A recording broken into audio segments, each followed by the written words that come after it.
Centre of gravity and centroid के topic में एक पिछला क्वेश्चन हम लोग यल सेक्शन का सॉल्व कर रहे थे। जो एक यल सेक्शन गिवन था उसमें किसी भी एक्सिस के अबाउट सिमेट्री नहीं थी। एक्चुअली इसमें कई तरह के क्वेश्चन होते हैं, मल्टीपल ऑफ वेराइटी होती है इसमें। अभी इस क्वेश्चन में हम देखेंगे कि जब सिमेट्री आ जाए तो क्या करना होता है। अभी जैसे ये फिगर एक टी सेक्शन दिया हुआ है, इसका सीजी लोकेट करना है। क्वेश्चन है locate the centroid of given T section, इसका सेंट्रॉइड लोकेट करना है। तो इसमें हम सबसे पहले ये देखेंगे कि सिमेट्री है या नहीं है, क्योंकि जब सिमेट्री होती है तो सेंटर ऑफ ग्रेविटी या सेंट्रॉइड उसी एक्सिस पे लाई करता है। अभी इस क्वेश्चन में हमारे पास y एक्सिस के अबाउट सिमेट्री, ये फिगर जो है y एक्सिस के अबाउट सिमेट्रिकल है, बट x एक्सिस के अबाउट ये सिमेट्रिकल नहीं है। तो एक एक्सिस तो फिक्स हो जाती है कि इसका सेंट्रॉइड इसी एक्सिस पे कहीं पे पड़ेगा। लेकिन हमें क्या करना होता है, हमें x एक्सिस को भी इसका कोऑर्डिनेट फिक्स करने के लिए फाइंड आउट करना पड़ता है। तो या तो हम टॉप कॉर्नर से या बॉटम कॉर्नर से हम इसको इस क्वेश्चन को स्टार्ट करके सॉल्व करते हैं और वहां से y बार हम निकाल लेते हैं। तो हम देखेंगे कि ये जो x एक्सिस है टॉप कॉर्नर से कितने नीचे लाई कर रही है और यही डिस्टेंस होती है y बार। क्वेश्चन ऐसे ही दिया होता है रफली, और इसको हमें क्या करना होता है, स्टैंडर्ड फिगर में इसको डिवाइड करना होता है। जैसे इसको हम डिवाइड करें तो दो रिक्टेंगल में ये फिगर ब्रेक हो सकता है। इसको हम कहेंगे फिगर 1 और नीचे वाले को हम कहेंगे फिगर 2। हम अपने अकॉर्डिंग इसका नाम लिख लेते हैं। A1 A2 से भी इसको डिनोट किया जाता है, फिगर 1 फिगर 2 के नाम से भी इसको डिनोट किया जाता है। अब हम ऊपर वाले फिगर को देखें तो उसका सबसे पहले प्रॉपर्टी लिखते हैं। प्रॉपर्टी में हम सबसे पहले लिखते हैं एरिया। फिगर 1 की एरिया हो जाएगी A1 और वो होगी 20 इंटू 200 mm और ये हो जाएगा 4000 mm स्क्वायर। ऐसे ही A2 देखें तो A2 हो जाएगा 20 इंटू 150 mm, तो ये हो जाएगा 3000 mm स्क्वायर। अब हमको पता होता है कि इंडिविजुअल अगर कोई रिक्टेंगल है तो इसका सीजी अगर ये डायमेंशन इसकी ये b हो और ये d हो तो इधर से b/2 और इधर से d/2 पे लाई करती है। d/2 हम ऊपर से भी लिख सकते हैं, नीचे से भी लिख सकते हैं, बात देखी होगी।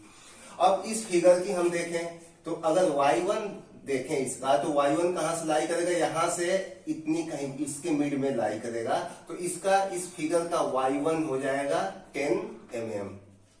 ऐसे ही अगर हम y2 देखें तो y2 इस फिगर के कहीं मिड में लाई करेगा। और अगर हम इसका ये मिड इस इंडिविजुअल फिगर का मिड ये हो तो ये हाफ डिस्टेंस हो जाएगी, यहां तक की डिस्टेंस हो जाएगी 75, ये डिस्टेंस हो जाएगी 150/2 75 और ये डिस्टेंस हो जाएगी 20। तो y2 की जो वैल्यू आएगी, y2 की वैल्यू आएगी 20 + 75, यानी y2 निकल के आ जाएगा 95। अब हमारे पास स्टैंडर्ड फार्मूला, हम इसमें पहले इसको डिराइव भी किए थे और उसको हमें नोन भी होता है। y बार का जो फार्मूला होता है A1 y1 + A2 y2 + AN yn upon A1 + A2 + जितनी भी टोटल एरिया होती है उसका सम होता है।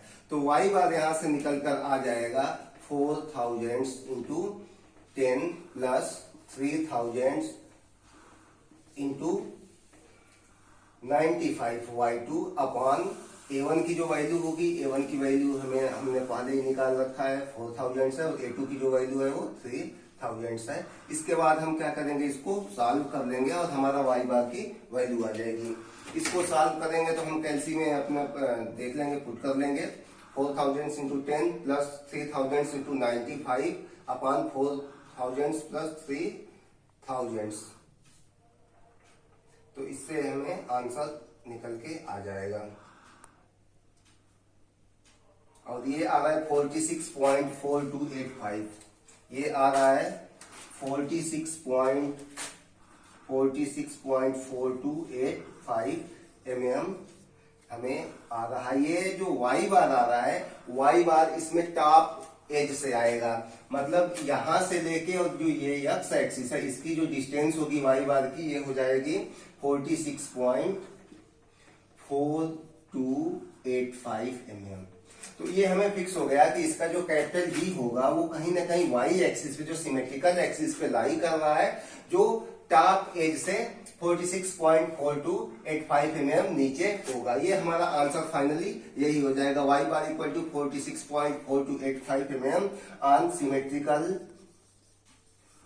symmetrical y axis from top of the section। on symmetrical y axis from the top of the section ये डिस्टेंस हो जाएगी y बार इक्वल टू 46.42